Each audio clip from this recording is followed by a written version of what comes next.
of gambling! You know, I promised myself that my next video wouldn't be another frame overview, but I have to make an exception in this case because nothing gets my rocks off more than hitting a button for a random number that will ultimately decide whether my mood will be ruined for the rest of the day or if I ride an unreasonably potent high until I pass out in a Denny's. Now, I can't say that I'm much of an actual gambler, and in fact, if I think of casinos hard enough, I'm pretty sure I can feel my skin start to melt, but I do love gambling mechanics in games. No, not that kind! I mean, Balatro has had my balls in a vice for the past month, to the point where I bought it twice, and whenever I see a character that utilizes gambling mechanics in their kit, I'm at least going to try them out. Because in the event that I do well, I can say that I'm just that skilled. So the concept of a gambling frame hasn't just been something that I've been wanting for years, it's been my most wanted concept out of any other concept that I can think of. And finally, we got it.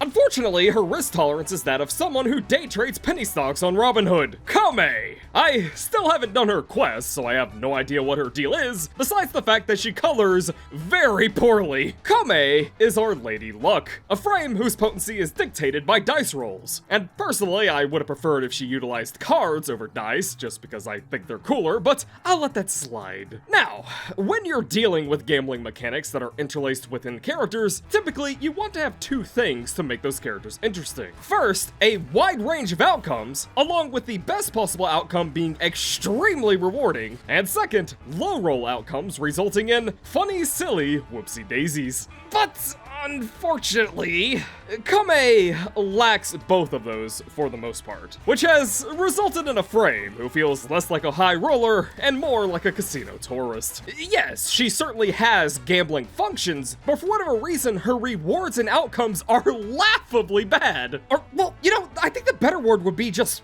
boring. See, I'm not necessarily complaining about her potency as a frame here. I don't care if she's good, bad, S tier, F tier, I don't care.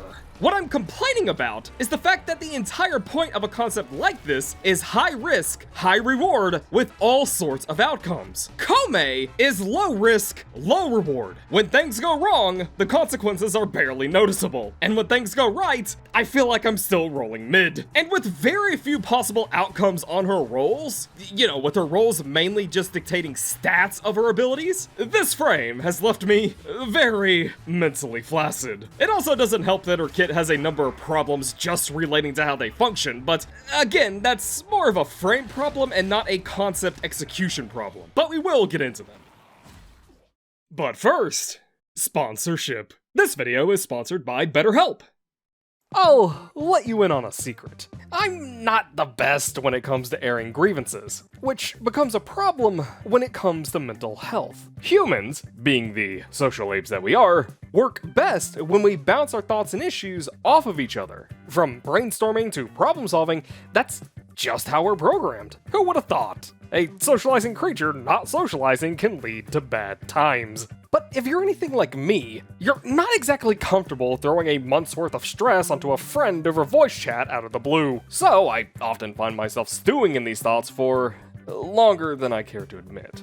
Personal burdens for me are just that, personal. So professional avenues, such as therapy, an environment where I'm not judged, are what I prefer when it comes to getting help for the problems that I might be wrangling with in my head. And BetterHelp makes taking that first step towards therapy easier. BetterHelp is an online therapy platform rocking over 7,000 reviews and a 4.5-star rating on Trustpilot, dedicated to making therapy more accessible, as well as reshaping it to better suit you and your needs. Getting started is as easy as using my link, betterhelp.com/Triburos, filling out a quick questionnaire, and being matched with a qualified therapist within just a few days in most cases. BetterHelp ensures that the therapists you talk to are well qualified, trained to listen and handle your unique problems. And just to go the extra mile, BetterHelp also provides multiple ways to tailor your experience to suit you. For example, you can change therapists whenever you want if you feel that the first one wasn't the best match. After being matched, you can talk with your therapist through text, over the phone, through video call, whatever is most comfortable for you. And you can schedule personal sessions with them, all from the comforts of home. Therapy shouldn't be hard to get, so if you're struggling and think you're in need of therapy, why not give BetterHelp a try? check the link in the description, or go to betterhelp.com/Triburos and get 10% off of your first month of therapy. And hey, thanks again to BetterHelp for sponsoring the video. So, dear viewer, what starts with P and ends with E? Panini. And also passive. Every 60 seconds, one of Koumei's weapons will inflict random status effects for 60 seconds. Now, as a general rule of thumb, passives that revolve around weaponry are kind of hit or miss for me, because it ultimately depends on how much of a frame's kit benefits weaponry to begin with. In Koumei's case, not much.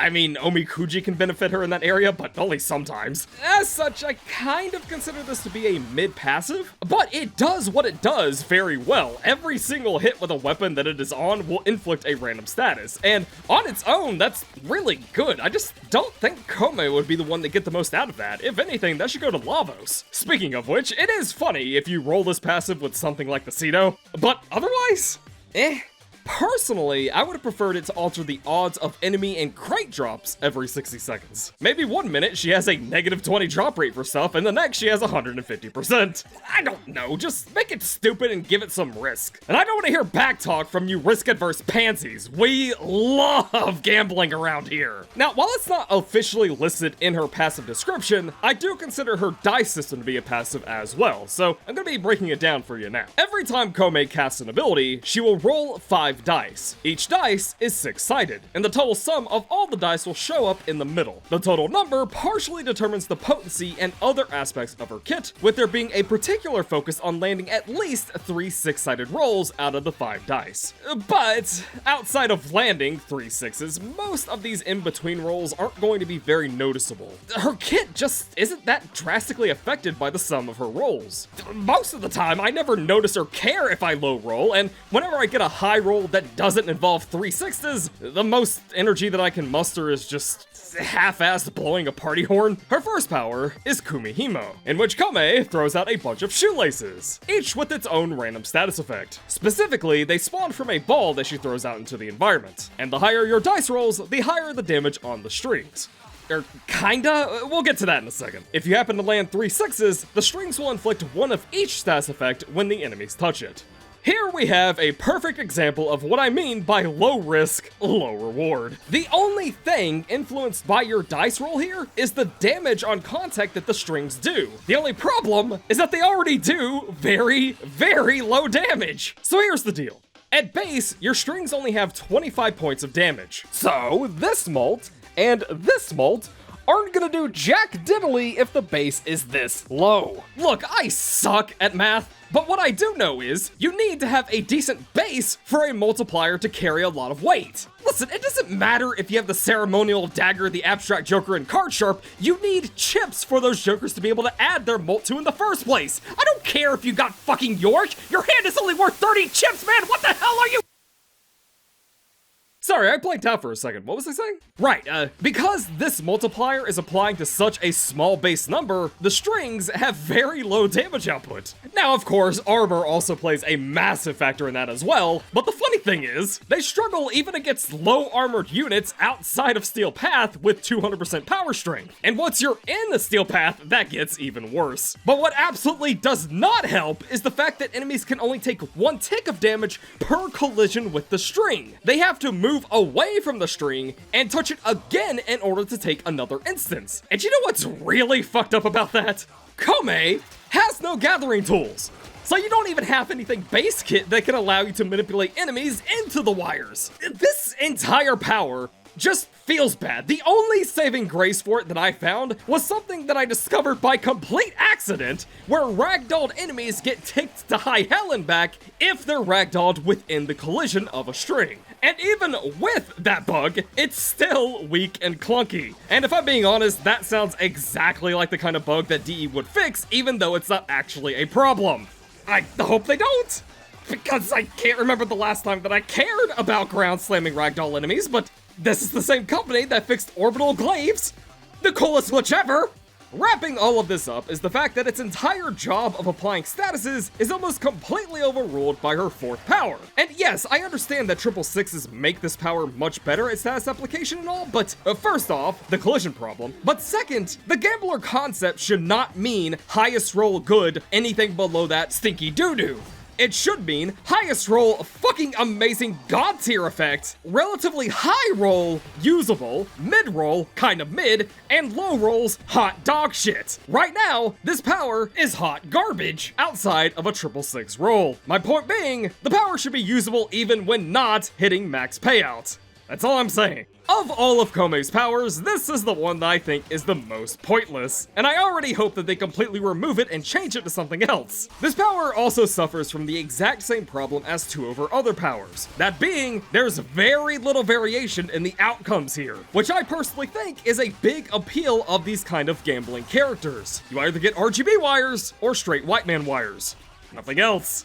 But, moving on. Next up is Omikuji, and it is, without a doubt, her most unique and interesting power. On activation, Koumei is given a challenge to complete, and upon completion, she gains a permanent buff in the form of a decree. Likewise, she can also gain a permanent debuff if she low rolls, but she can cancel the challenge entirely to avoid getting it. However, the power has a cooldown between casts, and that cooldown still applies even if she cancels the challenge. If she rolls 666s, she gains her decree without having to complete a challenge at all. And finally, each activation of Omikuji increases its cooldown for the next cast, up to a maximum of 150 seconds. Unlike Kumihimo, Omikuji does exactly what I was wanting to see. It's a power with varied outcomes, and not just stat differences either. The decree pool is massive and all-encompassing, which makes for a very interesting loot box power, where you might either pull Vicious Barb and do something that rhymes with Emasculate for the rest of the mission, or you may pull Grim Armory and wonder why you even got up in the morning. And it actually has negative outcome rolls if you low roll.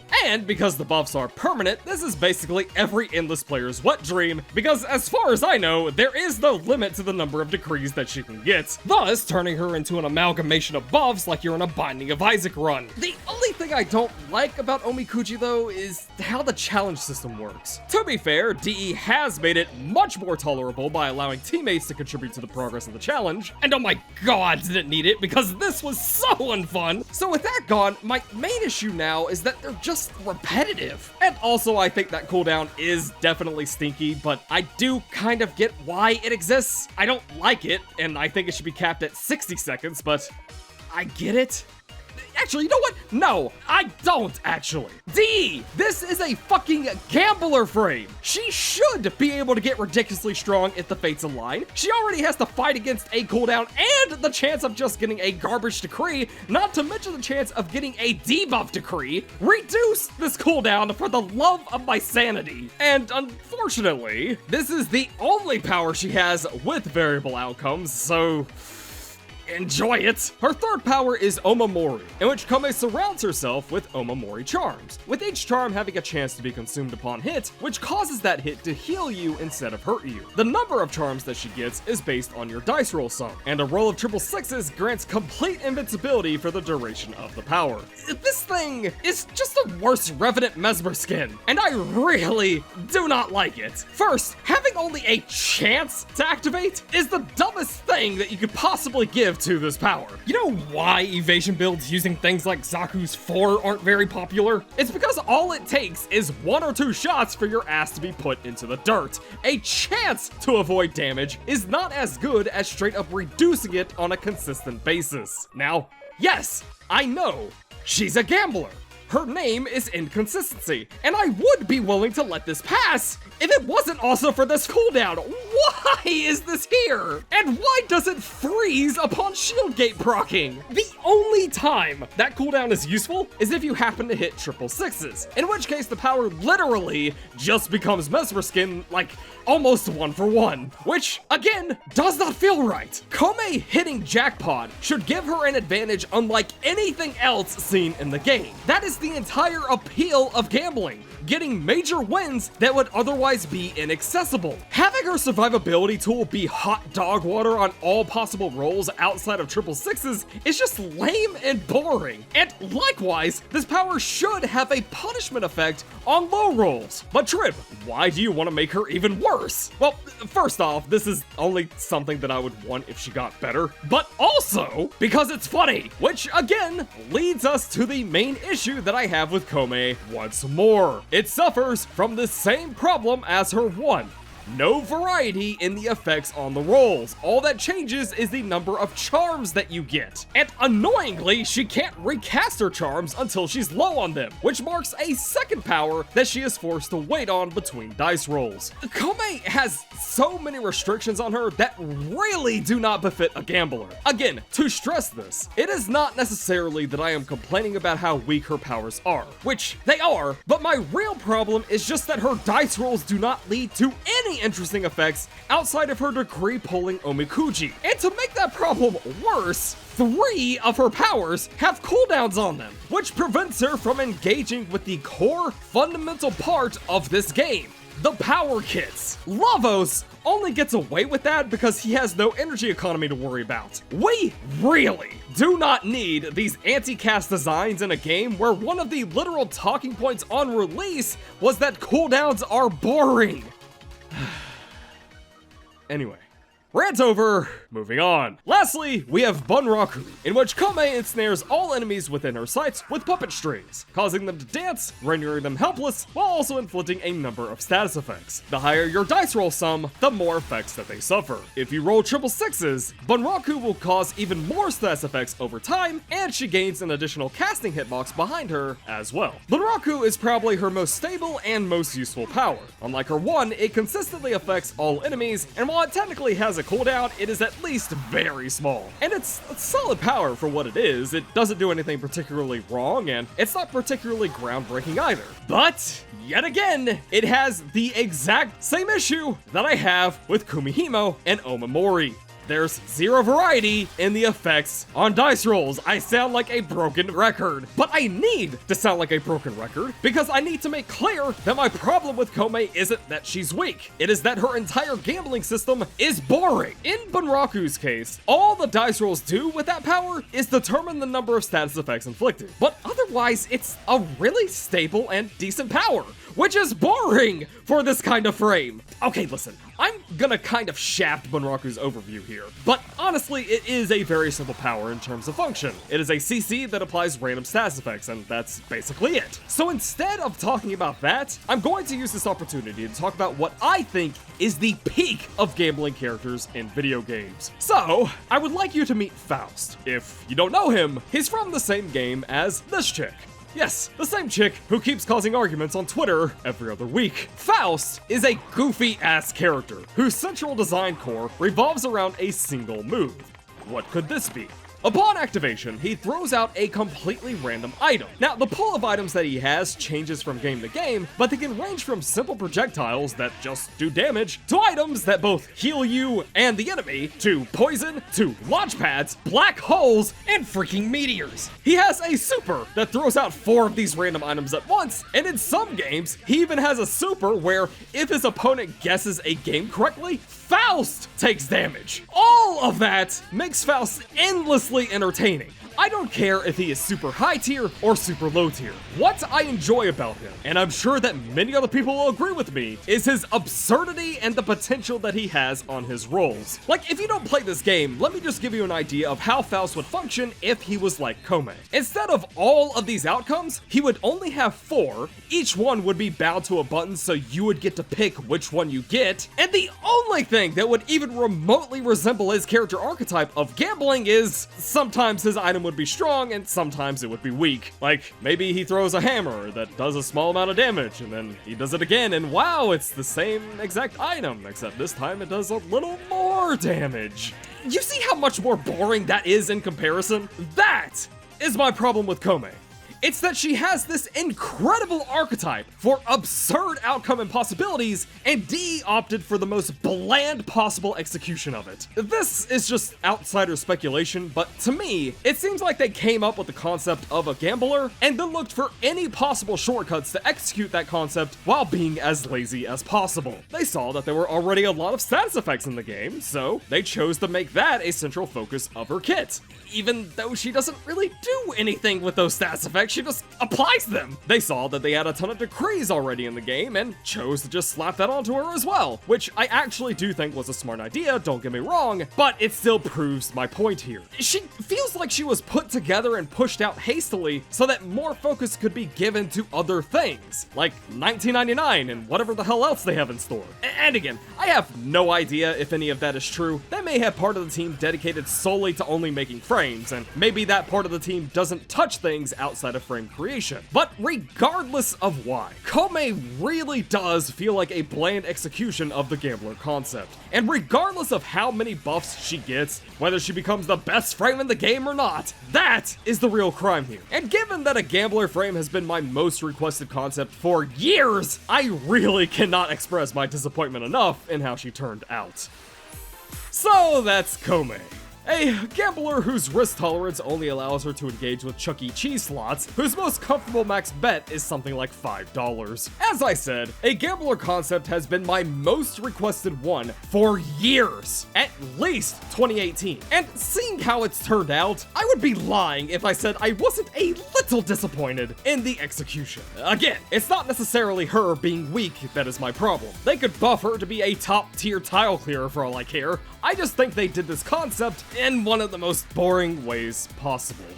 So, to heal my broken hopes and dreams, I'm going back to Balatro. Because me, likey Balatro.